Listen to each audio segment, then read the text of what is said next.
Welcome back to the Halifax Real Estate Podcast. I am your host, Jason Paul, licensed realtor, team lead at the Infinity Real Estate Group at eXp Realty in Halifax, Nova Scotia.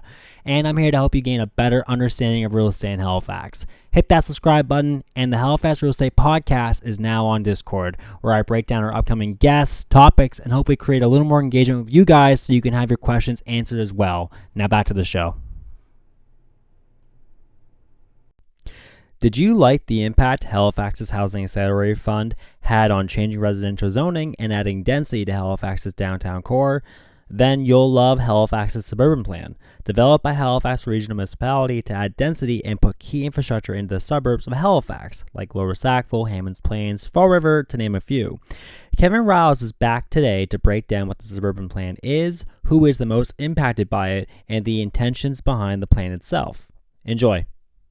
I suppose I should get to this. Yeah, Kevin, how are you? I'm doing great, my friend. It's nice to see you, Jason. And by the way, congratulations, because we haven't seen each other in a while. Yeah. And you do look like you lost about 20 pounds. 15. So for your audience, I wanted to say that. You're looking nice and trimmed, so you're looking good, brother. Charming as always. I try my best. Always. But it's good to see you. It really is. It really is good to see you, too. It's been too long. Today we're talking about the Suburban Plan.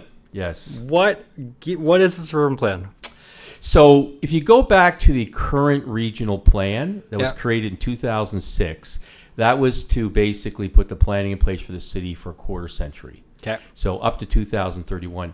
The focus of that plan, and people have to go back to 2006, the Halifax's downtown and Dartmouth weren't as vibrant as they are now. No. They were having a hard time. So that plan really focused heavily on trying to get population growth, buildings in the downtown of Halifax, Dartmouth. And overall, it's been successful for that. However, the suburban areas really haven't had an updated plan since 2006. And so they said, with the population, Halifax right now, as you know, is over 500,000. Yep. So it's like we now need to bring the suburbs, whether that's Spryfield, Sackville, Fall River, into this century.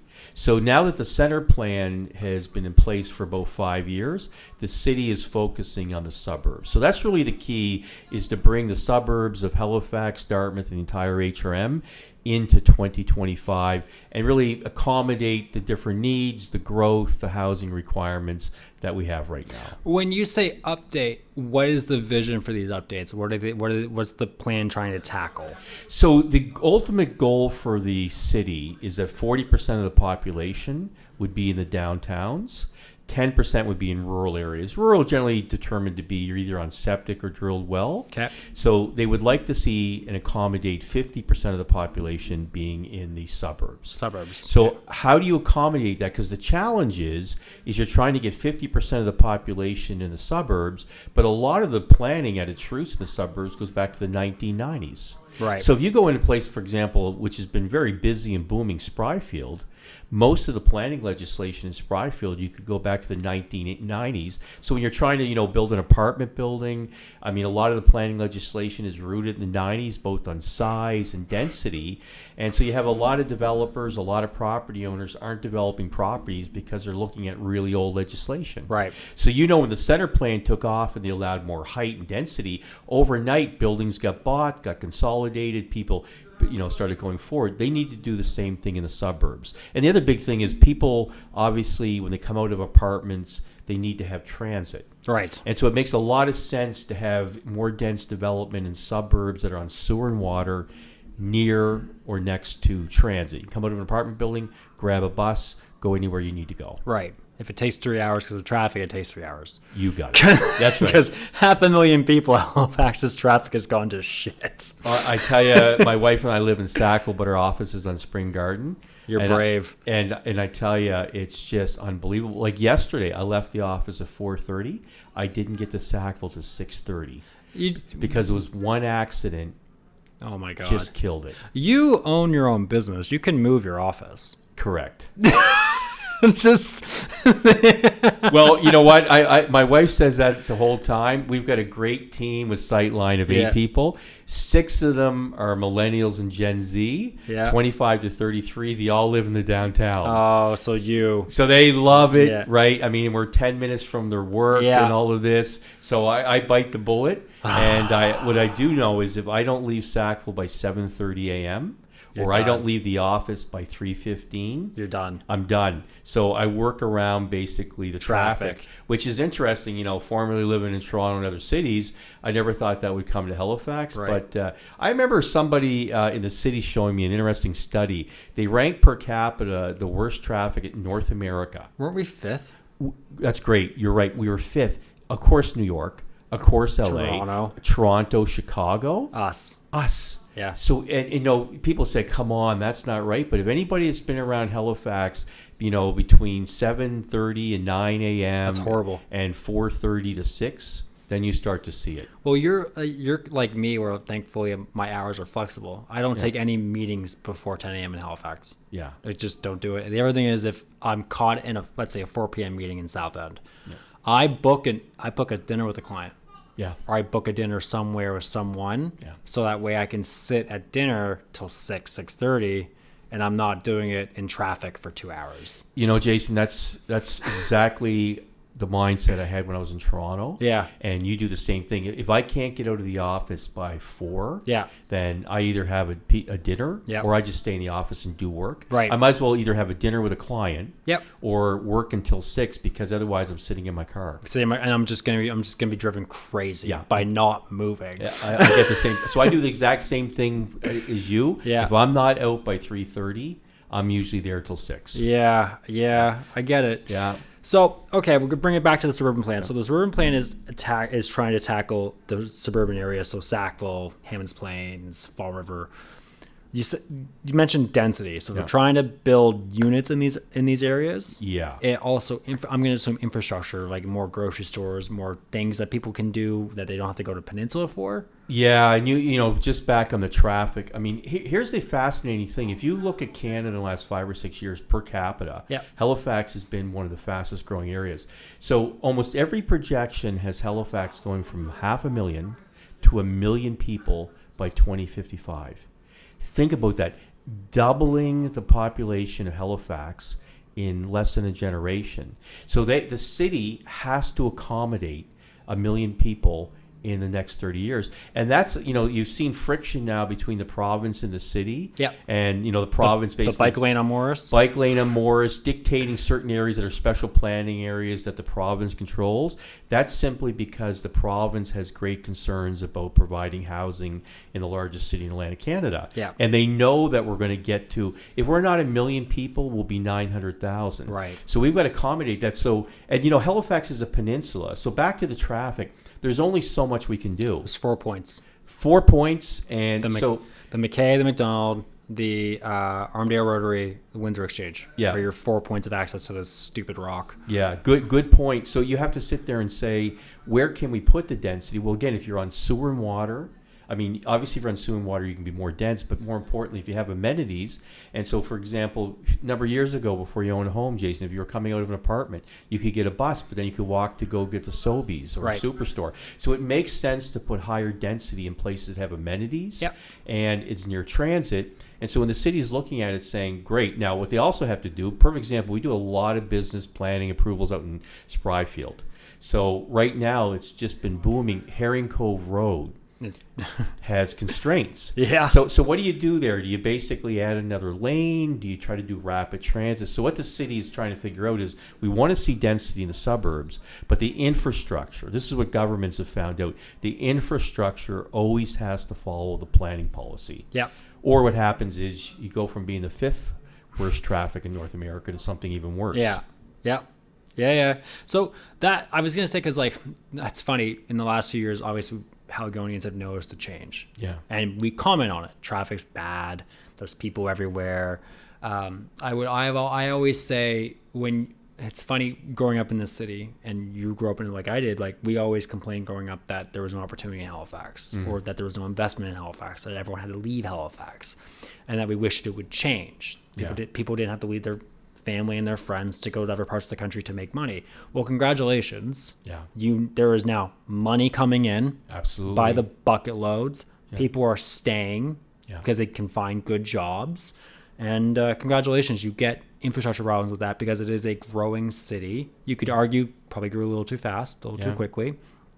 But I would just simply look at it as Halifax is going through the growing changes, the growing pains of what a growing city is. So when you say they're looking at to add that many people by 2052, 2052, so 1 million people by 2052, the infrastructure they're trying to put in today is to accommodate an extra doubling the population. Which how do you even, if you're talking about traffic, right? What is the city looking at doing to accommodate traffic or alleviate traffic?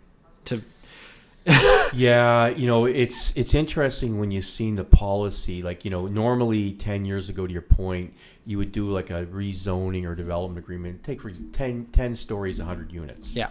And there was really, other than the site itself and the look of it, there wasn't a lot of consider. And the traffic was it safe to get in and out of? Right. Now, what you start seeing is, do we have the capacity, the sewer and water? Do we have the transit? What's it going to do to the main road? So if we put, 500 units on the Bedford Highway or Herring Cove Road, and then, we don't want people driving into Halifax to get groceries or go for a swim, what's the amenities around there? Right. So if Jason and his wife or my wife and I, what can we do to keep people in the area? So the city's now taking a more holistic view, which is we got to have the infrastructure capacity, the amenity capacity. We got to have basically the social things they can do, trails, to basically keep people from having to drive everywhere. Right. Or have the option of having transit. So that's why you see the city right now doing a tremendous amount of work on these rapid transit areas, which is the idea, which is to get people more or less to not drive. Yeah. Well, your problem is cars. And the problem is cars. And the challenge we have, similar to, you take Vancouver or you take Montreal, where you have places like Peninsula, to your earlier point, you can only have so many entrance points. Yep. You mentioned 4, which is correct. And at the end of the day, unless we build another bridge, we're going to see 4. Right. I think, one of the things they tried to do is, would the fast ferry solve a little bit? I know they spent 10 years trying to do the rapid transit with the rail. Yeah. And I know from other cities I've worked and lived, I'm a big fan of the rail.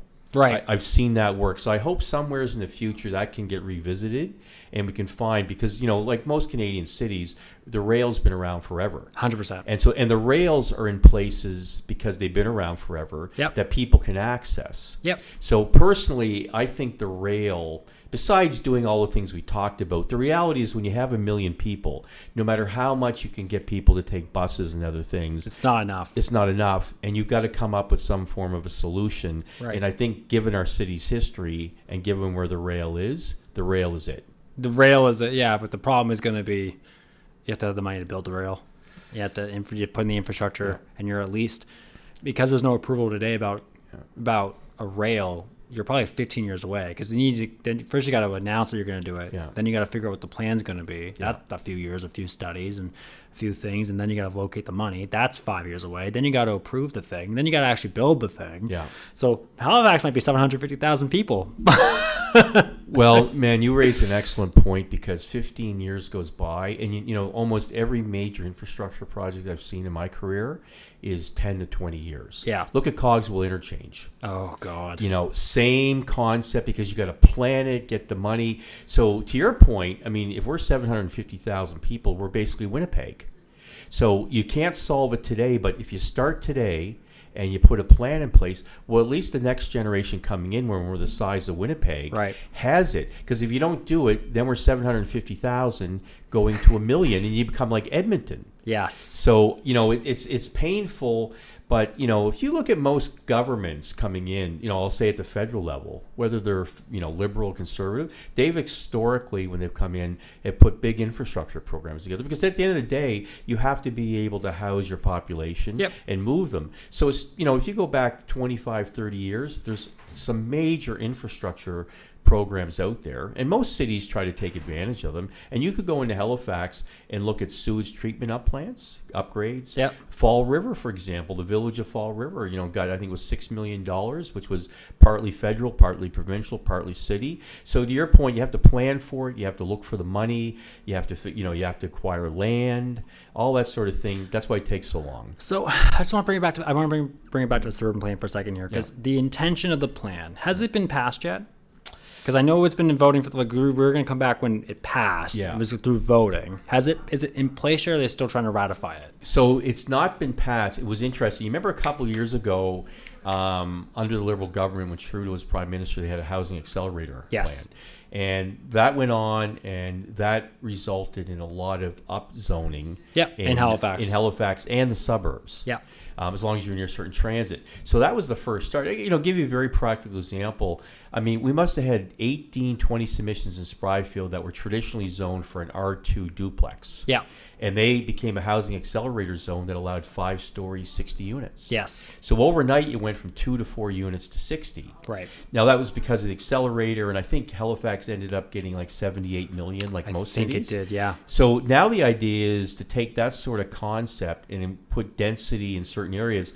Unfortunately, I mean, you may have heard the city was looking to upgrade the plan. Yep. In 2025. They made a submission to the province, 1,900 pages, and the province rejected it.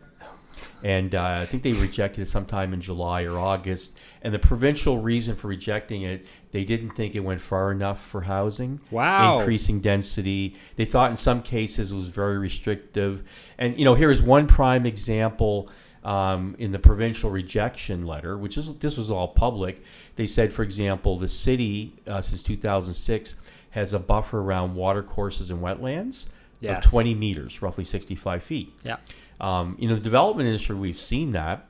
They wanted to increase that to 30 meters. So that's an extra 10 meters on each side, or 30 feet. So at 30 meters, you're looking at 100 feet. The province, in their calculations, determined that would be too restrictive, take too much land out of the mix. The other one is the city had some significant requirements for EV chargers in apartment buildings. Yes. And the apartment owners of Halifax, Nova Scotia said, look, we've been doing this, but in cases where we've had 8 EV meters in an apartment building, we might get 2 used at any one time. Right. Well, who's going to pay for the 8? That's going to be the people with the rents. Right. So these are some policies, and you could be on either side of it. But what the province said is there's just too many restrictions we don't like. We don't think it's gone far enough. So go back, revamp the plan. Okay. And then we're going to take a look at it. So that's in a bit of hiatus, because in that larger plan was the ability to go forward in the suburban. Right. And so that's where it's kind of purgatory. I mean, what we've heard is probably by Q1, January, February, March of next year, the new plan will get approved. And then with that, there'll be some mechanism to get the suburbs on the go. Okay. So okay. That's the hope, and that's the goal. So the goal is to simply Housing Accelerator Fund the suburban areas. Yeah. Yeah. Okay. So with that, like, just so I understand, because I'm trying to figure out, are we aiming to be more like a Toronto in a sense of development, like where like you have the you have the downtown Toronto core, right? Yeah. Everyone has those areas, but if we're looking at like a Newmarket, yeah, that has its standalone place. Like, you don't need to leave Newmarket to do anything. You don't need to leave Hamilton to do anything. Yeah. Is that what like the long-term goal is, so that these suburbs, Sackville, Fall River, Hammonds Plains, can stand on their own 2 feet? Yeah, I think that's a great analogy, Jason. Yes, because if I'll go back to Sackville or Spryfield, right? Yep. If you go for the Spryfield, for example, if you've got to leave there, it's horrible, and you got to get groceries, and you got to go down the Herring Cove Road, which is really the only spine. Yep. And then you got to go into downtown Halifax, or you got to go into the West End Mall. It just gums up everything. Right. So of course there's things that are in any city urban core that you would need, but generally for most of your weekly amenities, you should be able to find that in your community. Right. Whether that's Sackville, Hammonds Plains, or Spryfield. And you know this with your real estate background, any time you have a lot of people, the commercial will follow. Oh, yeah. So, if Spryfield's gone from 50,000 to 100, right, then the commercial needs will follow to basically attract residential. I called it a few years ago on this podcast, I called it human migration, where we were trying to understand the idea of like why so many real estate investors were moving out towards Enfield and Windsor and those rural markets a few years ago when the house prices in Halifax got too crazy. Yeah. And we notice a trend of developers go first because they've owned the land for 100 years waiting for it to be financially profitable. Yeah. They build first-time home buyer housing, which is affordable to first-time buyers who cannot afford the city. Then the first-time home buyers buy the affordable housing that they can get into, and they put up with the drive, whether it's 40 minutes, 45 minutes, an hour and a half if you're leaving Sackville at 1:30 or 7:30 in the morning. But as soon as you establish the people, businesses come, because then they can look at it and go, oh, I can put a pizza shop here because I have customers. The thing about people worry about when it comes to Fall River, Hammonds Plains, and Sackville today, or even 10 years ago, you can say this for Cole Harbour too. People didn't want to live in those areas because there was nothing to do. Well, now you have density. If you have density and infrastructure, you're going to get better restaurants. You're going to get things to do. You're going to get a little more of a nightlife. You're going to get these things, but they're always the last to come. They are. Right? So to your point of like the commercial, yes, the commercial will follow. It'd be interesting to see what commercial looks like in Fall River. That's interesting because, my wife Colleen and I lived in Fall River and then we moved to Sackville. And you do need that density. And I know from neighbors and friends in Fall River complaining, like, we maybe didn't have a fancy restaurant. We had a bunch of pizza places and such. But again, you need a certain population. It's like, if you have a hair salon, right? You need a certain amount of people that's going to support the hair salon, right? Or, a mechanic's place. So you're not going to get that because there's been enough time and enough science that would show you need 10,000 or 20,000 or 50,000. So once your basically suburb gets to 50,000, a whole bunch of businesses come in because now they know of 50,000 people, so many are going to come into my shop per. But if you only have 10,000 people, you're only going to get so much. So sometimes, when people say, oh, I want to keep the rural feel, but I want to have urban amenities, it's a dichotomy that doesn't work. It doesn't exist. So, if you want to keep the rural feel, and that's a decision the council and staff and you as a community make, that's fine. But it's hard to be Fall River and get the amenities, for example, you see in Sackville. 100%. And so that's, I think, the population. And then what happens, it puts strain on things, right? So, if we bring the sidewalks and we bring the streets, and we allow, we've been in some communities where 4 stories was considered too tall. I think Fall River right now is having an argument with the city about 4 stories being too tall on that main strip. Yeah. And we what's been fascinating, what's happened, we've seen this, is that in a lot of the suburbs, because we do so much planning in the city, is that it's often been 90% of the housing stock in some of these, communities like Fall River, Hammonds Plains, has been single-family housing. Yep. Maybe mixed in with some R2. Well, what happens is some of those homes have been around for a long time, 1970s, 60s. Then people get older. Yep. They turn 60, their kids are gone, they're in a 3,000 square foot home, and they either want to downsize to a 2,000 square foot townhouse or a nice apartment. Yep. And respectfully, not everybody wants to go to Halifax. Larry Utek. Yeah, Larry Utek. And so what happens is they say, well, I'd love to have an apartment to go to. We've heard this in Fall River. Down in Catch Harbor, Old Sambro, Portuguese, that is predominantly single family. Oh, yeah. But we've got a project down there, a very small apartment building we're working on. But we've heard from a lot of community members saying, like, I can't leave my home because I really don't want to go downtown Halifax, but my home's too large. Right. It would be nice to have a nice, modest apartment building, just 4 stories. But you won't see a 4-story today in Catch Harbor. No. And you and I could pick many communities. So I think what's happening is the needs are changing. Right. And then so for a long time, people that would be in the single-family homes and didn't want to see change are now the people saying, well, I've got a choice. I got to maintain my 3,000 square foot home myself, or go to Larry Utek. Yeah.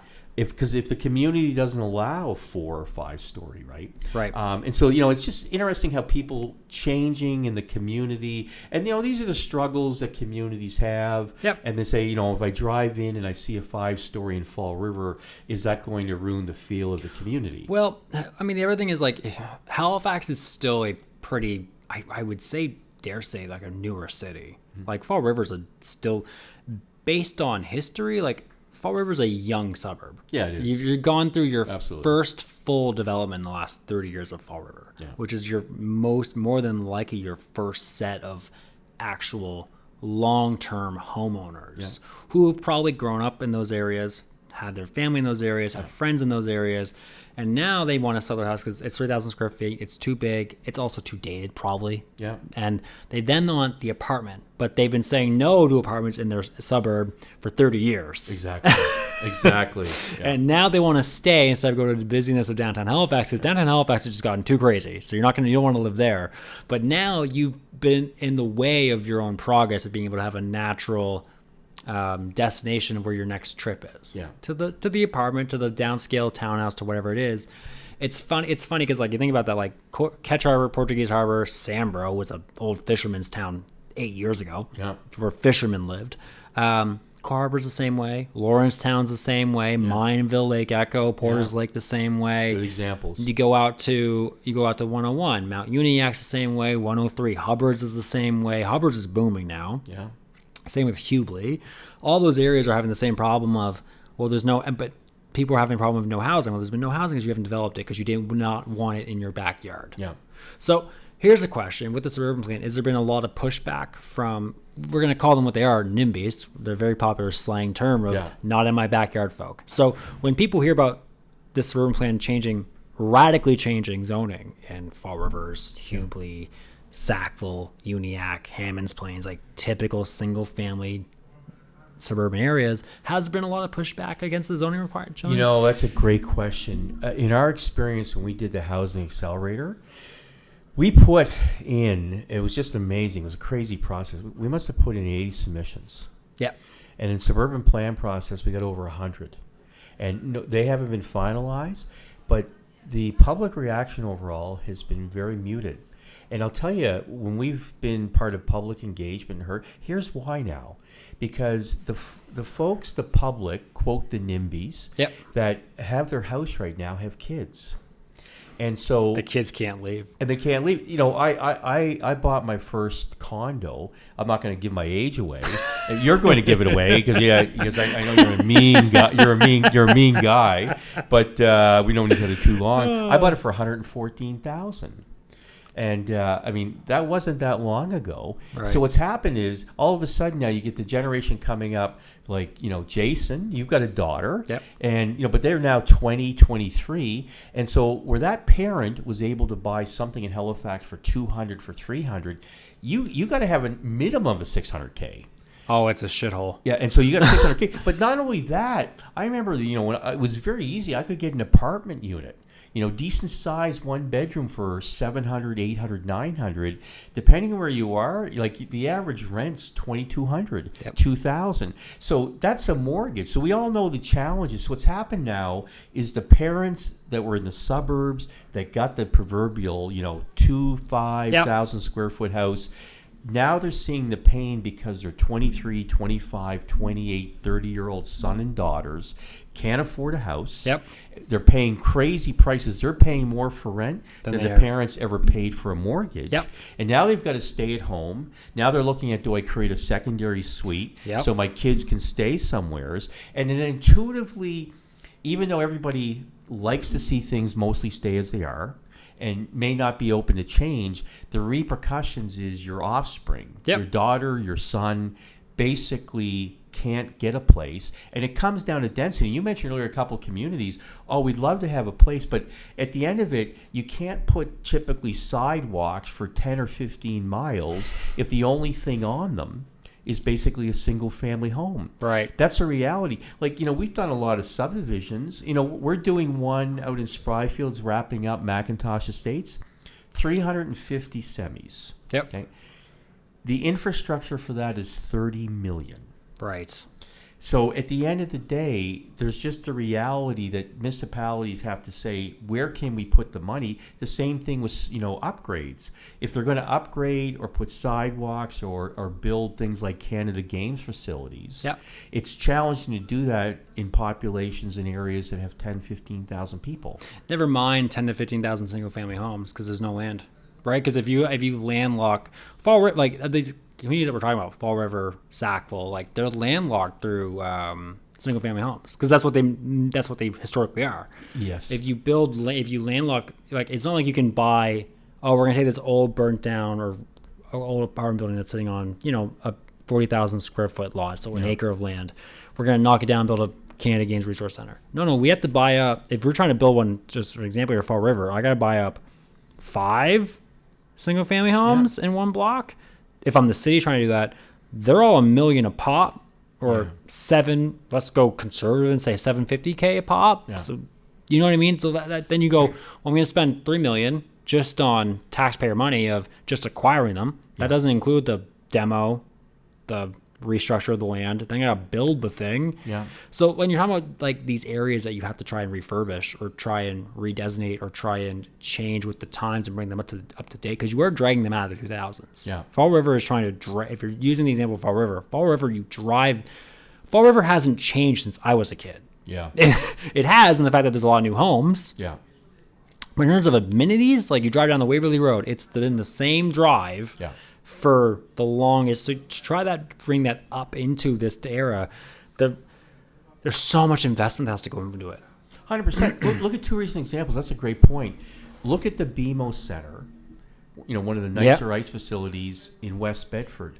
Why does that exist? Because West Bedford is a 1,300-acre, 30,000 person community. Yep. And then you got Bedford next door that's basically 25 to 30, and then you got Hammonds Plains that's 20. Yeah. So within 10 minutes of the BMO Center, 75,000 people. 75,000 people. They can afford that. If you go to Spryfield with the William Spry, very nice facility, but Spryfield we all know is booming. Like if you took Spryfield and Sambro and Purcell's Cove and went down to Portuguese Cove, and if you said within all of this circumference, you're looking at probably another 75,000 people. 100%. And so again, what the challenge is, you have all the families in single-family homes in Fall River, and their kids want to go to soccer or they want to go play ice. Why don't we have an ice facility? Because it's generally not supported with the population. Now you got to travel to Bedford. Yep. So again, I always have a phrase in life I say to my team is, you always have a price for anything. And if you're blessed in life, you can choose your price. So if you want to be in a community and that community stays at 10 or 15,000 people, that's a price the community can pay, which is great. But you can't get the BMO centers and the William Spry centers and the population's 10,000 people. Right. And so at the end of it, and it's the same thing too. Like, well, I can bring that point home. For the longest time, people always said, how come Halifax doesn't have an aquarium? We crack 500 million. We crack 500,000 population. Guess what we get?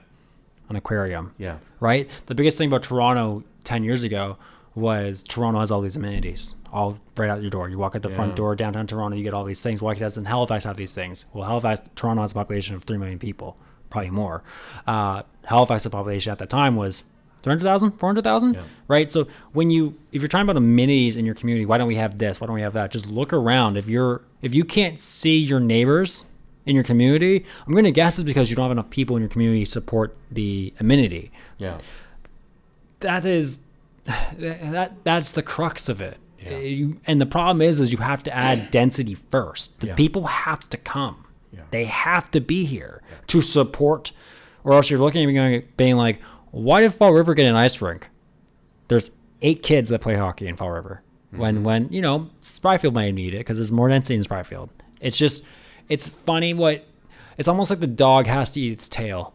You have to go through all these things just to get a step ahead. Yeah, it does, man. And it's just, I think, necessity. And you mentioned something earlier, like, you're a realtor, you own properties, you invest. You get this. Yep. I'll give you an example. You mentioned a few minutes ago, let's say you're somewhere on the peninsula, even the suburb, not far, and everyone has $1 million house. Right. And they're sitting on 6,000 square feet. Yeah. What we see is a typical multiple residential apartment building. Yeah. In the suburbs, sitting on 15,000 square feet, roughly a third of an acre. Yeah. You have to buy 3 properties. Yep. So you go, and I'm just going to do round math. Let's say each of the 3 properties roughly $700,000. Okay. So you're at $2 million. Yep. So you want to buy these 3 properties to get a 15,000 square foot property on sewer and water, third of an acre. So everything that's bought or sold on paper value for an apartment is a per unit. So I'll give you an example. If you have a 100-unit apartment building approved on Spring Garden Road, at $100,000 a unit, at 100 units, it has $10 million in value. Yes. Spryfield we'll say for argument's sake, is $35,000. Okay. So if you're going to go buy 3 properties with 3 homes or 3 pieces of land at $2 million, you've got to divide that by 35,000, right?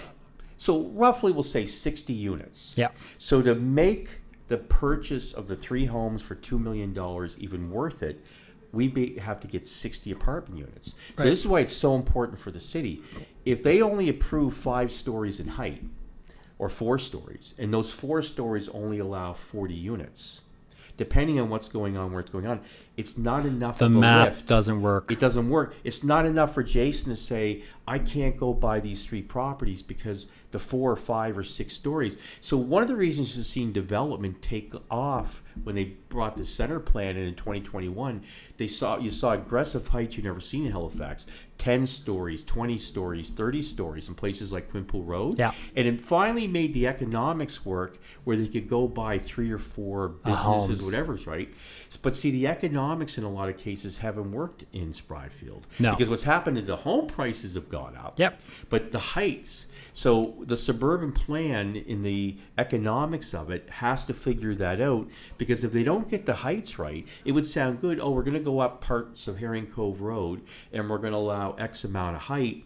However, to make those apartments work, you have to ensure that there's enough height and density for the developer. Forget the benefits it allows of having a 5-story apartment building with 50 people that can now, go out and get a bus. Right. But somebody's got to build it, and if a developer is going to put $25 million on the line to build a 5-story 50-unit, it has to bring a rate of return. It's just business. That seems to always be the caveat that people don't understand in the sense of development.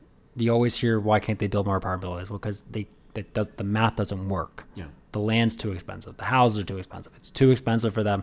So you need to give them, in your sense, the real thing is with the Housing Accelerator Fund, for example, like to see going from R2 2-unit zoning to 60, that's a no-brainer. Correct. And like you could be super negative with this and say that's just developers taking advantage of these homeowners that don't know the value of the land they're sitting on, who are selling these things for cents on the dollar to these developers who are going to knock down 5 houses and build 60 units and be able to make $10 million. You can be that way. You could also just say, you know what? Someone has to make money, and guess what? The developer needs to make money because it's their skin in the game. Yeah. And the only way you can get commercial financing is if the building makes money. Yeah. For instance, all the new apartment buildings, you see it going on. We can talk about rents in a second because that's an interesting topic, but rents coming down in Halifax. That is categorically proven that rents coming down. All these new buildings that were projected in 2021 and 22 with rents that were market rents in 21, 22 are now lower than what they were. They're not driving their rents. What they're doing is they're offering incentives. We're going to give you your Wi-Fi free for a year. We're going to give you your first 2 months rent for a year. Yeah. The reason they're doing that is because their entire cap rate and loan to value to the bank is based off of the monthly rent. So 100%. They will not drop the rent because they need to keep their cap rate. Yep. They need to keep their loan to the bank to accommodate the financing involved for them to build that building. That is a caveat that people do not understand. If you're going to take a loan out with a bank to build a 10-story, 100-unit building, there is and you said, well, we use yours math, if it's worth $10 million, right? Because $100,000 a unit. Okay, great. It's worth $10 million. I have to make sure that the value of my building doesn't go down, or else the bank will start doing margin calls. Yeah. Well said. Right? Because that's everything that people don't really understand about this stuff is that the land we are talking about today with Suburban Plan, Fall River, Sackville, Spryfield, pick a rural suburban area. They've already been developed. Mm-hmm. You are now trying to, what's the hardest thing to do with a renovation? It's the hardest thing to do with renovation is to try and renovate an old home. Oh my God, yes. Right? Absolutely. Rather than start anew. Yeah. Knock the fucker down, start again. That is the easiest way to build a house. Yeah. The hardest thing to do is take an old 100-year-old home and try and bring it up to today's standard and try and keep the bones in place. Yeah. That's what you're essentially trying to do with Suburban Plan. Yeah, that's a great explanation. I mean, that's why you see so many challenges in trying to redevelop heritage sites. Right. And keep the heritage. Like, you're trying to keep a heritage facade around a modern building, and it tends to be a nightmare. And, that's a great thought process. Further elaborate on that, Jason, take a look at Spryfield. I grew up as an Arndale guy. So we go back to this 350, unit development called Macintosh. I never thought I'd live to see the day. 2,070 square foot semis on the market and selling for 700,000. Right. So for taking your apartment analogy, you and your wife come in to buy that, and you're gonna it's still one of the most cost effective homes you can get, new construction. You buy that, it's amazing. The ones that sell almost immediately are the ones with a secondary suite. Because what happens is you get your mortgage, you go to your bank, you mentioned earlier, for 700,000, and you're saying, geez, I can't quite make this work. But we're seeing those secondary suites go for $1,800. Right. So it's just not, a place for your son or daughter to go, or your parents. Is people can rent that out and they can count on the $1,800 towards their mortgage. So we're seeing a lot of home builders now preferring to go to sites where they can put a secondary suite in, right, because it makes it easier for a couple to buy it. Well, the other thing is that it makes it easier for them to get their purchase price. Yes, indeed. Right. So like if you're building a home and you're worried about buyers not being able to afford your product, well, at a secondary suite, you can offset the income and offset the mortgage. And like, for quite frankly, like, you're already building the house anyway, like, the material's there. It's not, exactly. It's not that much a big cost effect to you to just add the secondary suite if you plan it from the start. Once again, if you're starting from scratch, easy to build, right? So, but that's also another thing that has been prevalent in our community in the last couple years, because that should be your reason for anything, for development and building infrastructure. Because simply put, like, the fact that you guys have to build houses with secondary suites just to get people to be able to see the value in the home, to be able to afford them, not only just because, oh, mom and dad are buying this place so that the kids can live in it, but the kid's 24 and can't afford to move out because they took on student loans, so they, you know what I mean? Oh, well, that's for them. Oh, okay.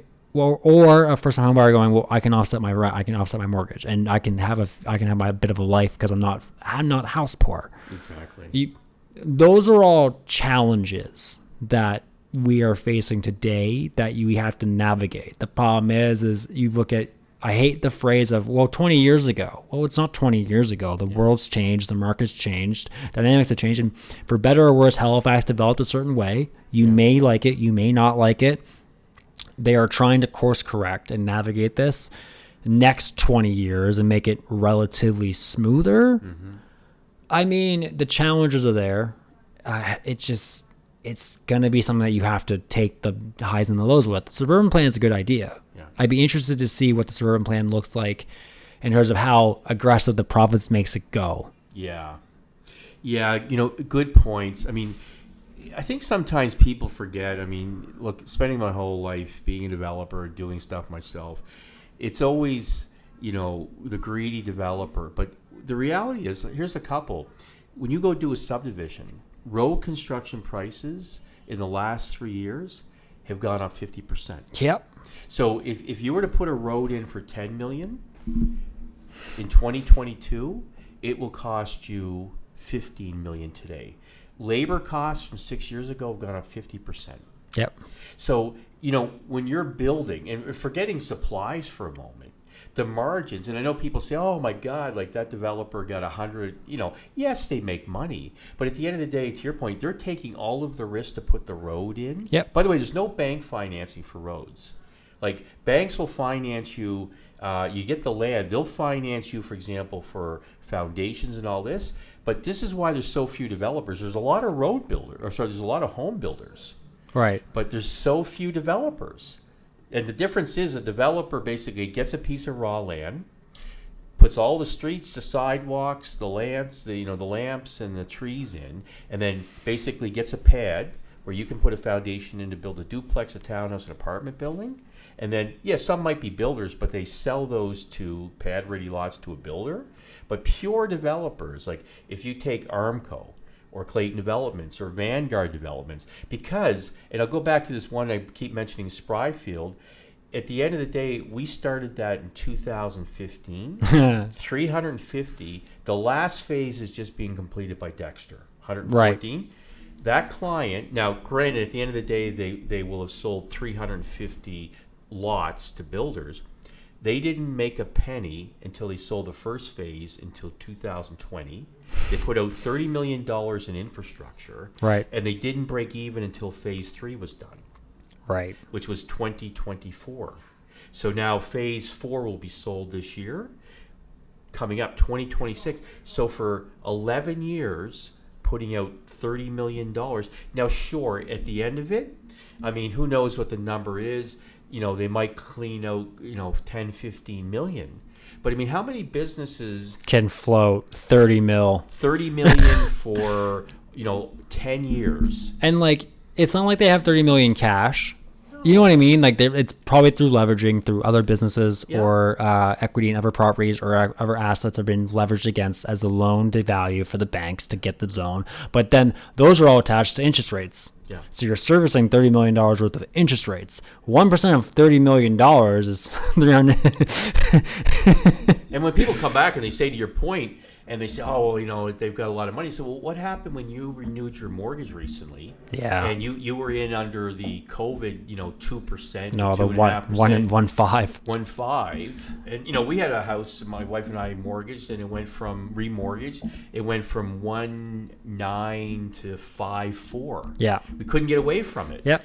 Well, that was reality. Yeah. And that's no different than a developer. It just happens to be often on bigger stuff. And so you're right. And the one thing that gets missed in our business, besides, infrastructure costs going up. So here's the thing. Every time if we're building a house, there's a quick rule of thumb I always say to friends and family. When we sell a lot to a builder, the first thing they think of, and it's a very simple formula, but I tell you, over 30 years in this business, 38 to be exact, it works out 99% of the time. Whatever we sell a lot for, they have to be able to sell a home for 4 times the price. So that lot, if we sell it for $200,000, $800,000, it has to be $800,000 because they've got to, build the house. So that's often how lot prices. So for example, if we have a client take 30 acres of raw land, they got to buy the raw land. They got to pay all the approvals with the city, any city. Then they got to pay all the consultants, the engineers, planners to do the work. Then they got to go get a road construction company like Dexter to put it in. And so by the time the lot is there, I mean, if a developer is making a modest profit of 20% after everything, and that's out there for $200,000, it is what it is. They can't sell it for $160 because it costs them $160 or $170. So people forget that, and it's no different than your personal household budget. At the end of the day, you and your wife go and you make $100,000 a year combined, and you take all your necessities, your car, your child care, your house, and all of this, and that comes, I'm taking a number, that comes to $80,000, and you got $10,000 left over, and you say, okay, do we want to buy some new furniture? Do we want to buy a new car? Do you want to take a trip? But at the end of the day, you only have so much money as a couple. And a developer only has so much money. So if they don't, to your earlier point, if they don't think they can make an apartment building work, and now you're starting to see that in the city, where there was just an influx of every sort of building going up. There's now a lot of our clients are not building. The approvals are there, but they're saying, I can't afford to go build this 20-story because I can't get the rents with the interest and the cost of trades. So we're going to wait, because to your earlier comment when we were chatting, offline, we're in a bit of a cycle right now. So for 3 or 4 years, it was such a deficiency in units. Everybody was building everything from ground level, single family, duplex, townhouse, apartments, to the point now that, it's shifting a bit, and it will cycle back. So when Halifax gets another 50,000 or 75, you'll see something else. But right now, developers and builders have to be prudent. They have to offer incentives in apartment buildings or secondary suites in homes. So the ability just to throw anything out there and get a sale or rent it or be a tenant are gone. That's it. Well, it's not that market anymore. It's not, and that's also, you have to realize that takes years to shift. It does. It's not, that doesn't happen overnight. It's interesting seeing it now because I love when people complain about apartments, because Halifax, I think we're getting the most apartment buildings completed in the next 2 years. Correct. Than we've seen since the 70s. Yes, that's exactly it. So we are getting the most supply is going to hit the market that has not hit the market for 50 some odd years. Correct. Okay. You have mortgage renewals happening where people took out quite frankly, like hilarious purchase prices on cheap cheap interest rates that are now coming to fruition. And the market's at 4. So like, truth be told, if you bought at, let's say 1.5 or 1.7, as long as you didn't lose your drop at the time of purchase, like you had the stress test, which saves you at 5.2. So you're actually not going to lose your house. Exactly. But your money's going to get a lot tighter. People typically live check to check in my experience. So if they make let's say 10 grand a month off 2 checks, they probably live in $9,000 worth of debt, whether that's the mortgage, the car payments, the insurance, and everything else that gets serviced in there, or whatever else. So a change in their mortgage will see them, their $1,000 safety net get eaten away. So they may have to make a decision. So if you're getting all this supply that is coming to market in rentals, apartments will come down. 100. They're already offering incentives. Yeah. Someone's gonna have to eat a bullet and take less rent, and that's the fact. The next thing is going to be homes. People are going to start seeing pressure. I don't know how much pressure. I don't know how many units we're going to get back to market. But fun fact, I don't know if you know this, but Halifax has practically doubled its inventory for homes for sale this year. Practically doubled. I hadn't heard that, actually. Practically doubled. We've gone from 750 to, I think now we're as of October, we're at 1280, I think. Interesting. We gained inventory every month this year except last month. So I'm interested to see what November does. But if you practically double your inventory, like you're going to see it. Like prices will adjust. They will come down. Like I've said this for the last 2 months. I think I've been on this podcast, and I think prices come down next year. I think 10% is what they come down at, just based on the amount of, if you give buyers decisions, you're seeing it now when you're selling your house. If you're selling your house today, buyers are negotiating. Yeah. And they're negotiating hard. And 2 years ago, you had bidding wars. 2 years ago, they bent over. Yeah, like a horrible graphic image, but that was that was what it was. Yeah. You never heard of. I remember in rooms 2 years ago, someone came on an inspection. Yeah, this was the conversation. How badly do you want the house? Well, why do you ask that? Well, because if you go back to try and fight for a bad roof that's going to cost you $8,000, right? There's a lineup of 10 humans out there that you beat. They will just flip it back to one of the 10, and one of those 10 doesn't give a shit about a roof. 100%. And they'll get their money. 100%. So, do you want the house? I do. Okay, I'm sorry. I'm going to ask for 4 off and see if I can get you 2. I'm going to try and get you something. Yeah. But you're not getting the 8. I'm not getting the 8. No. Well, now they're asking for the 8. Yeah. And I'm as a realtor looking at it going, where's my next buyer going to come from? I don't know if I can tell this guy to fuck off. Yeah. So now, okay, can we split it at 4? No. Okay, 6. Yeah. You know what I mean? Like you're starting to see it now, and that's not like real estate in general it moves like an oil tanker. It takes a month. It takes a while for that ship to turn around or shift. You're seeing it now. You just haven't seen it in prices. But it's going to come. And you see it with the development. You see it with the plans that the city has in place to develop. Whether or not that actually brings prices down remains to be seen. But with all the supply we're getting and everything that we're doing in the city to help grow it, you know what I mean? Like you're starting to, you're in the business. You must see rents coming down. Yeah, you do. And, that's a great analogy. We've all seen this rodeo for 100 years. Like when there's a need, like if there's not a pizza place in a community, you get one. And then what happens is you the get second 4 one. or 5 or 6. Yeah. And then all of a sudden you wake up one day and say, geez, there's 11 pizza places in Sackville. We don't need a pizza place. And to your comment earlier about the aquarium, it's remarkable. We see this when a city hits 250,000. Well, like take Moncton. Yeah. There's things in Halifax that aren't in Moncton. 25 years from now, when Moncton, for argument's sake, is 300,000 or 400,000 people, it'll be a different city. Yeah. And to your point, when Halifax is Winnipeg and it's 750,000, there'll be things come. I think one big thing, the aquarium, people always say, why don't we have like a Canada's Wonderland? Right. In a really nice amusement park. They typically take 1 million people. Right. So at some point, if I'm around long enough, you will see it. And it's the same thing in what you mentioned earlier, Jason, in the market. It's like an oil tanker. Don't ask me why. I got this weird fact in my mind. Remember this. It takes an oil tanker 4 miles to turn around. 4 miles. I'm glad. 4 miles. So that's a great analogy. So what happens is when the housing boom was here and there was a huge demand, builders, developers, it's the nature. They basically got all in. They created supply, and then when the supply outstrips the demand, they stop. And then what you have to have is the supply and demand meet each other and catch up. Yeah. And so, and what that is, to your point, there is, corrections and changes, but you're not going to see that. I get people, oh my God, we're going to go back to 2015 prices. No. But what will happen is, to see this boom again, there needs to be another 50, 60, 70,000 people, but it always comes back. It always adjusts. And then part of it is you trying to figure out if you're a homeowner, an investor. I mean, I remember very quickly, I had an experience when I was doing some things with my banker. My banker was on vacation, and he had a young banker, and interesting, him and his wife worked at the same bank. And this was 2019, and I was doing some financing on a deal, and they could have picked up a property in Basin View in Bedford. Oh God. For $310,000. Yeah.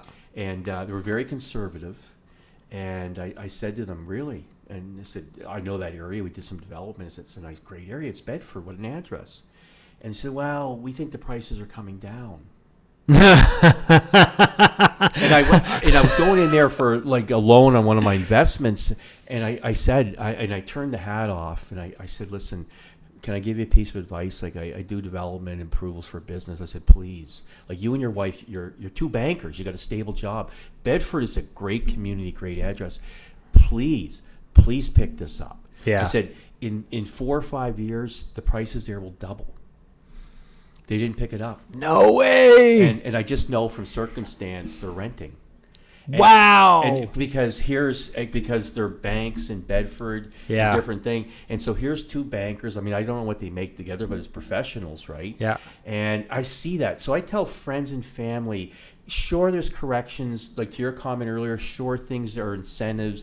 Things can't keep, going at 10% increase forever, but there's adjustments. But don't be thinking like we're going to get back to 2015, or if you're in the north end and the house costs $700, it's going to go back to $400. Like, please do not think that way. What I would say to that is, if you go back to 2015, there was over, I think, around 4,200 units for sale in Halifax. 4,200.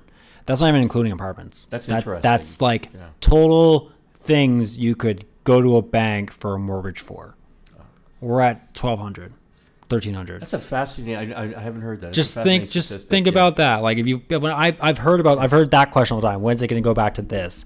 Oh, well, you need the economy to crash. That's actually what you're asking for. Yeah. Like, you're literally asking for the 1930s. I can't think of it. Yeah, Depression. You're asking for the Great Depression in the economy. You're asking for everyone to lose their job. And I love it when you get that from a banker. It just makes me think of it. So I know someone that works at TD, and they're like, I need the housing market to crash. I go, you're the first one fired. You know what I mean? Like, there's always gonna be someone to buy or sell a house. Yeah. I just have to go knock on, instead of doing 100 door knocks, I gotta do 1,000. But I'll meet the person. If you are asking for layoffs, make sure you're fucking indispensable to your company. Absolutely. Before you even start asking for the Great Depression, if you want house prices to come down. Or, here's the truth, you can't afford downtown Halifax. I'm a South Ender. I grew up in South End. I love South End. I have not been in South End as a time for a very long time. When I go down there, I do a little drive. Just if I'm viewing a house, I go an hour early and just reminisce about where I grew up, because I still love South End. Yeah. I will never be able to afford South End. Yeah. That's not true. I probably could one day if I build the business big enough and I do enough real estate sales. Like, yes, I could claw my way back into South End. It would be a shithole and I'd have to renovate it. Yeah. But as far as I'm concerned, South End's gone for me. Mm-hmm. Same with Peninsula Halifax. I don't want to spend $700,000 for a house in North End. So I know that the place I grew up in, I can no longer afford. Yeah. I went to the Valley, where I spent $230 for an acre. Beautiful area. Stunning. Absolute disaster of a house. Yeah. And by the way, I remember seeing your social media, so I followed you, beating things up angrily, which was a good joy. But what I'm saying is like, if you're attached to these home prices from 10 years ago, or like the other thing is like when you hear people talking about, oh, they bought their house in the 80s for $14,000. Yeah. Well, interest rates were 25% back then, and they made $4 an hour. Yeah. Like, there's like, every generation has their struggle. They have their hard times. Yeah, they do. You just have this is turning into a pep talk. Yeah. You just have to learn how to navigate it, and we're just navigating this. What works for you? What do you not want to compromise on? Like this is a time this sort of the Suburban Plan. When we're talking about the whole city as a self. People think that 2020 happened overnight. They think that COVID market happened overnight. That was starting in 2019. Yeah, it was. You just weren't paying attention. 100%. Because it wasn't headline news yet. Yeah. But I've said this before on this podcast. I lost my first ever competition against one other buyer in June 2019, and they went $75,000 over asking. Wow. I went list because I thought whoever would do that. Yeah. 75. I almost fell out of my seat because I could not believe it. And that was common. And that was 2019. That was super uncommon. We were. Oh, sorry. Yeah. COVID. Yeah, it was 2019. It was super uncommon. It was the year before COVID actually kicked off. I was at my office at Keller Williams at the time. 3 realtors and my broker all told me someone's an idiot. They overpaid for that house. Like that won't happen again. But then the X factor. Yeah. But then it kept happening, and it kept happening, and then 2 years later, or that was 2019. So 3 years later, you get to 2022, which was the peak of the absolute absurdity. Yeah. And now we're 3 years later from there. And it's funny because you feel like it's cooling off. Here's a fun fact. House prices today reached higher than in 2022. Interesting. These I'm a fact statistical guy, so I love this stuff. Yeah, I look at it and people say, I said, here's the reality. Everything you mentioned, Jason, is supply and demand. But here's the reality. Halifax, given where it is in Atlantic Canada, is going to keep growing. Yeah. And, one could say, well, I just don't believe, Kevin, it's going to be 1 million people by 2050 or 50. Okay. Maybe it's 850,000. Maybe it's 900,000. But it's going to grow. And when it grows, it's going to be housing needs. And you're going to need developers, you're going to need builders, you're going to need real estate. So we're just a city that's going to continue to grow. I firmly believe in everything we've seen. We're doing business. Halifax and Moncton. And, Enfield's had some good development. Bridgewater has some opportunity. But for the same thing in New Brunswick, Moncton, if you look at Fredericton and St. John, they're a different type of city. So to me, Halifax in this part of the world is going to be 1 million person city. When it occurs, is it 2050 or 2055 or 2058? So back to your earlier point, I think the real key to your discussion is timing. Right. And, this is why you have experts. This is why you have to do your homework and do the timing. Because to your point, we bought our house when we moved from Fall River in 2018. Right. And what we paid for it in Sackville in 2018 and what it is today is really almost criminal. Right. And so to your point on this whole thing, it was like the banker couple I talked to in 2019. Can you imagine if you had one of your clients call up and say, I found a place in Basin View and you could have got it for $310,000? If you had been repping them, I know you would have told them, don't think twice, get the checkbook out. It's funny. I had a good friend tell me 2 years, called me 2 years ago. He's actually been a guest on this podcast. I got a private deal. Do you think, I just want to know what you think I should do? And he said, Purcell's Cove Road or Purcell's Cove, $300,000 for a single family home, fully detached. And I go, buy it. What? Buy it. You haven't even seen it. Don't fucking care. I don't care. Buy it. It's even if it's a tear down, it's an automatic win. Yeah. Just shut up. Just got appraised at $700. Did he take the checkbook out? Oh, yeah. I bought smart. it. Yeah. Oh, yeah. Good. Smart. Called me right away. Smart man. Call me right away when the appraisal came in. Call me right away. Dude, I didn't. Of course you didn't. You just, someone offered you a deal you didn't know you had. That's why we're here. Yeah. But that happens all the time. Because everyone now thinks they're worried about now that the market's cooler, everyone assumes that there's going to be some type of correction. Here's, historically speaking, we can't predict tomorrow or the next year or everything after that. Historically speaking, real estate prices have always gone up. Statistically speaking, you can put your hat on that. Yeah. From the dawn of time, they've always gone up. Do they go up as a linear? No, they go up and down. So we say 10% correction today. So let's say the market corrects next year. I say 10%, maybe 15%. Do you know what the average home price is in Halifax this month is? Average unit. That's mansions, mini homes, condos. 620? 614.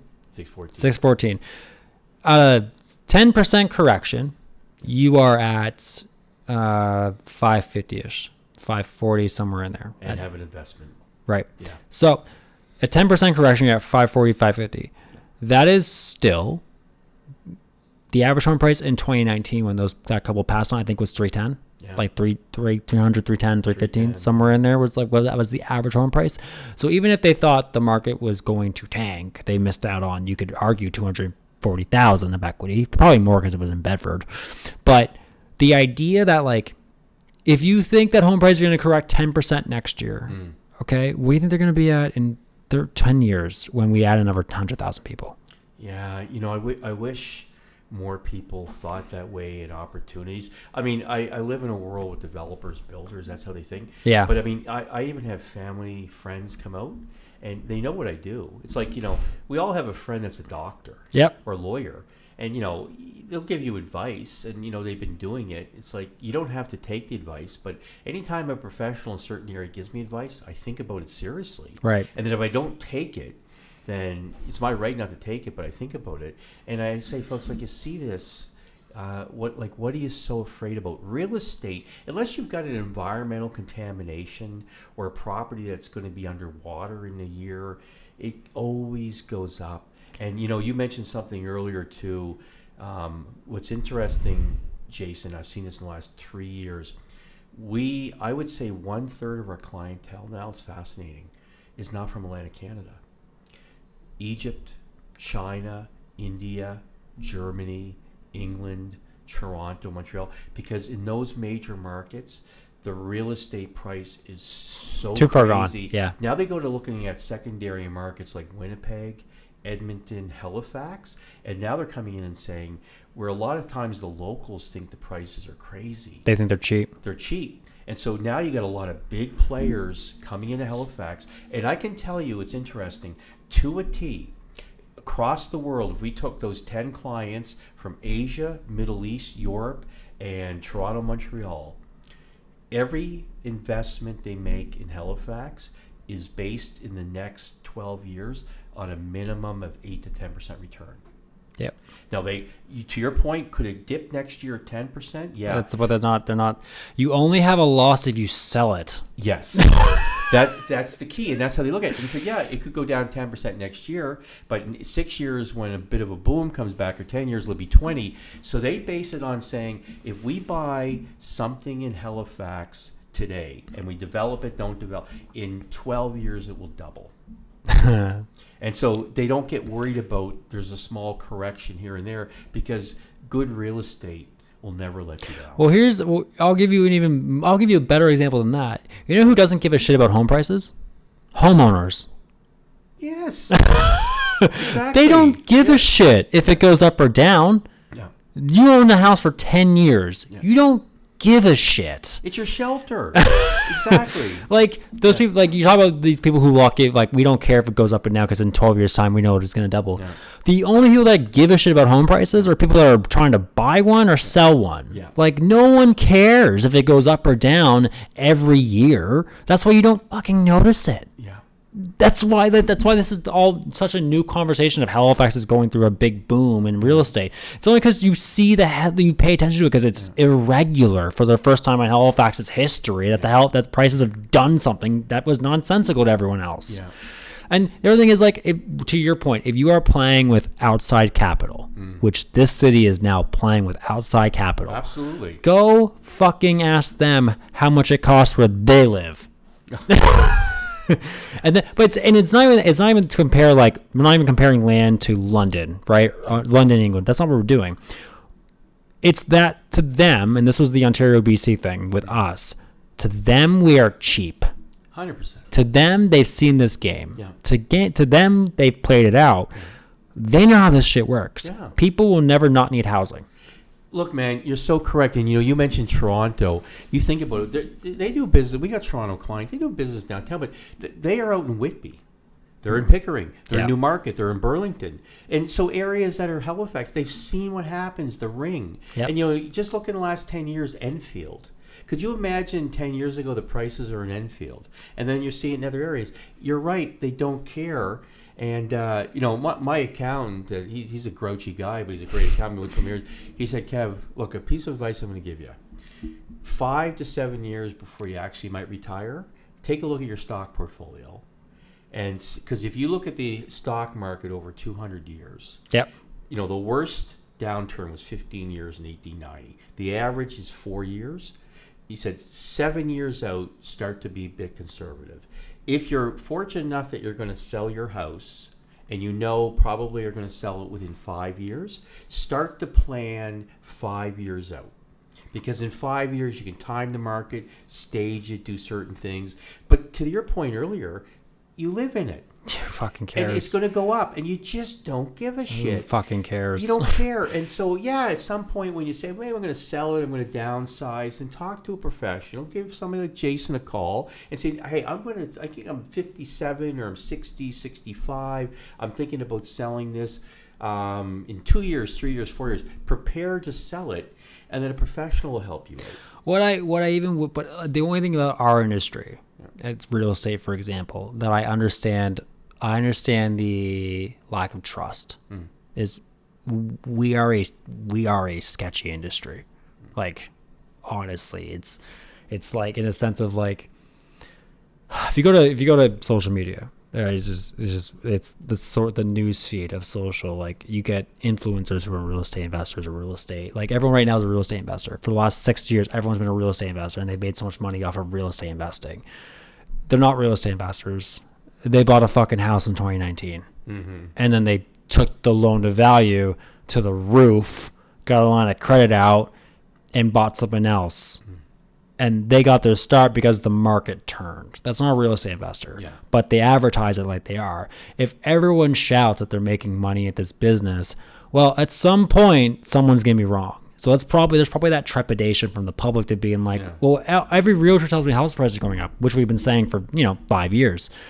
Well, if everyone tells you something to be true, does that I feel like that makes people wary. And also, like, let's be clear, like, I'm gonna shit on realtors here for a second, but it's a matter of like, also, like, how many people actually like are in Nova Scotia.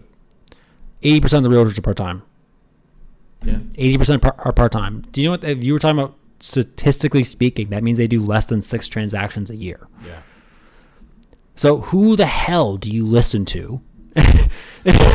You know what, I'm giving devil's advocate here of like, don't, like, if you're talking to someone like you or I, we have tangible information we can go back to. Be like, okay, we've been watching the market. Like, I watch the market every month. I know what the market's doing. I know what Halifax is doing. I talk to guys like you, my brokers, my commercial team. Like, because everyone, I'm getting information from everyone to tell me this same thing.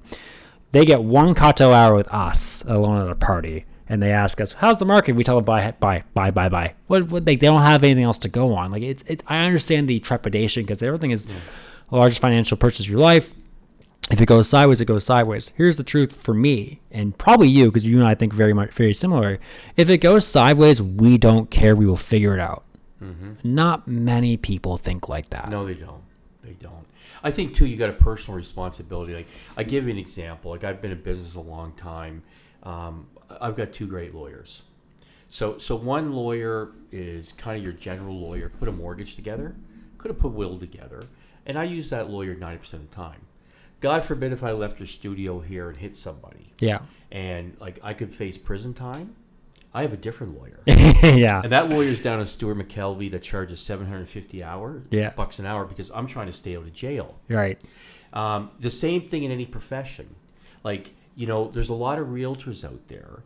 If you're not doing something obvious, then you owe it to yourself and family. Say, I need to find somebody that's been doing it. Like, I know my friend, for example, you've gone in when you're in the valley, you took an old house and you renovated it, probably aged yourself 10 years. And so you have lived that. Like, you know what renovation. So when you say, and I've seen this because of the industry I'm in, when you try to renovate old buildings, it's so much easier in so many ways to tear the thing down and start from scratch.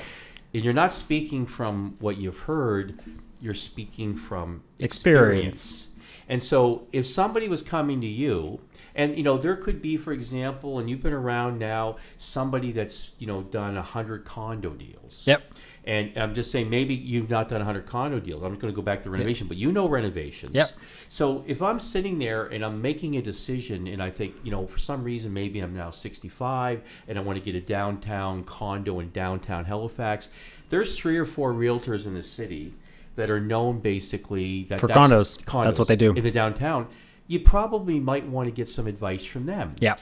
There's a couple areas like land development, renovation. So you have to think to yourself, if I'm trying to get a piece of advice, it's just not the fact that, hey, I'm a realtor, I'm a lawyer. It's like there's specialties. Yep. And so what amazes me, I've seen people, good friends and family, make a life-altering decision with their family lawyer, for example, that's never has any knowledge of the area they need it. Right. And I've seen people, where you see this quite often is the state law.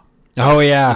Somebody's collected up a very nice portfolio. They're older, and then what happens is, they make a decision. They take something out of the state. They want to give it to their kids. Taxes. And then the taxes. I've seen people devastated. Right. Where there's very good lawyers in the city and tax lawyers that know how to deal with CRA, and that's their specialty. But for some reason, out of loyalty or something, they want to go basically and say, well, I'm going to go with my family lawyer that's basically done my will and mortgage because I trust them. What I would say is I love everything about that story. I actually love loyalty. It's one of my favorite things of like when I talk to someone about business. I'll let you go soon, I promise. No. Actually, for his phone's blowing up. No, it's not. You know what it is? I'm not going to pick on anybody. I went to buy something on Temu. Oh, God. And my wife for me, because I usually I'm an Amazon guy. You went Temu, yeah. And I went to Temu, and they must send out 30 notices. I can't get out like I'm a hostage, right? I think it's some good stuff. So you know what that is? That's just Temu. They just collect up on Friday. Oh, my God. And so anyway, guys, I apologize. My watch is blowing up because I got 30 deals on Temu. Anyway, that's my own stupidity. What I was gonna say though is I love like when I get someone let's say we just met, and you say you want to sell your house. Oh, hey, I'm a realtor, I can help you. And you go, no, my best friend's a realtor. You know what? That's amazing. I love loyalty. Yeah. Work with them. You should work with them. You trust them. If you need a second opinion, call me. Yeah. What I would say to the lawyer in your story is that lawyer should be taking care of their client enough to go, I'm not good at it. I don't have an expertise in state law. Yeah. I don't have an expertise in tax law. Yeah. These are two names I've got. They're the best. Like I'm trying to get, if I have a developer client, Kevin, you're getting the call. I'm not going to try and get them to develop fucking land. Yeah. It's like the same thing of like, I don't touch vacant land. I don't touch vacant land. I don't. That's a tough business. It's tough. Yeah. And raw land, as I've learned, is literally, I don't know shit about it. Yeah. And the seller probably doesn't either. And the realtor probably just stuck up his sign. Like no one can really tell me much about land. Yeah. So I don't really play in that sandbox. I don't like to. My thing is residential. Yeah. That's my bread and butter. I stay in my residential lane. Let the land people deal with the land. Let commercial even. I did my first commercial. I'll be doing another one soon. Yeah. Still not my lane. Let the people who love in that sandbox play in it and refer.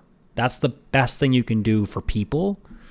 And that's my rant. So you're wise to know that. And, land is one of our specialties. And I'll give you an analogy. Like you and I are all sports guys. I know you're a soccer guy, and I think you only have part of your knee left. Yeah. And I was football, hockey, and got a couple war wounds. Land is no different. Land remembers everything. So everybody comes in and says, if I get a piece of land, I can go get my own backhoe, or Chuck, my cousin, ran a backhoe. I'm going to put my own sewer in or septic in. And hey, I know the guy up the street, he's a developer. He put an 8-lot subdivision in and made a whack of money.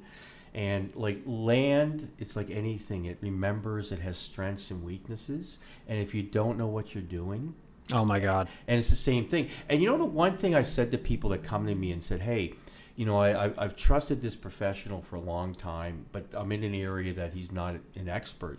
Well, we have a lot of clients that, they'll come to us for some specialty stuff. I said, no, I'm going to recommend somebody to you. Yeah. And they said, but we'd just like to have you like an advisor. So we never say, Chuck, your lawyer. No. Oh, but you know what? Go get the expert in the area. Yep. Keep the person, to your point, that's been loyal to you for 20, 30 years, and you can bounce stuff off of them because obviously they're a smart professional. Yep. But make sure you have the expert and the person you also have loyalty and trust to. Why would it? It's the funniest thing. Like I love it when people tell me that they're gonna buy without a realtor. Just buy something, they're going to find. Now, I understand privately, don't get realtors involved. I've been very famous saying this. If you are buying a deal privately, don't get us involved. We just fuck it up. Hand to God. Yeah. That's what we do best, is fuck up private deals, because we're saving everyone's saving money until we get involved. But if you are buying an MLS and you're not using a realtor to buy, we are free. We are free. Yeah. It's just a second set of eyes. Yeah. I understand you've been through it 10 times. Yeah. You don't need an agent. I get it. Yeah. But does it not hurt to have a second set? Selling your own house, I would recommend, because it's just a bitch to do it on Facebook. Yeah. But for that one specifically, buying without an agent, I will never understand, because we are free. It's a term I use, actually. I use it rarely, called criminal stupidity. And if you could go to jail for being stupid. So to your point, and I get this, and I say, what is wrong with you? Yeah.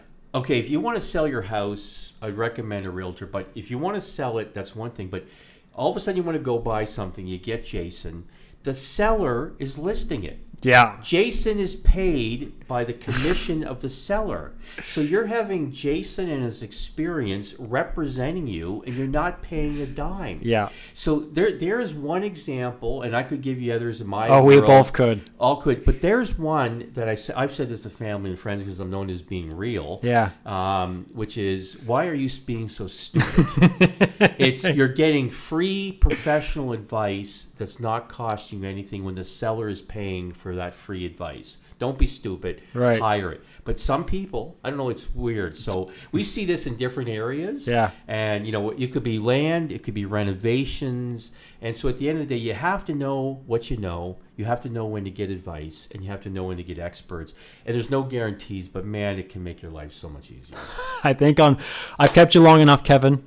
Thank you so much, my friend. Always a pleasure. Always a pleasure. Let's make sure. I know last time we saw each other, I believe, was Sensei. Yeah, Sensei. With our I did see you. Our better halves. And by the way, I know your wife is your better half. Yeah. Let's do lunch. We'd love to. I'm going to reach out when I get back. I'm going to give you some time. Okay. And we're going to do that. But it's great seeing you again. Always a pleasure. You look marvelous, brother. Thank you, sir. Thanks, man. Bye-bye. Thank you so much for listening to the podcast. If you'd like to get in touch with Kevin Riles or myself, you can find our contact information in the show notes. Thanks again. Bye.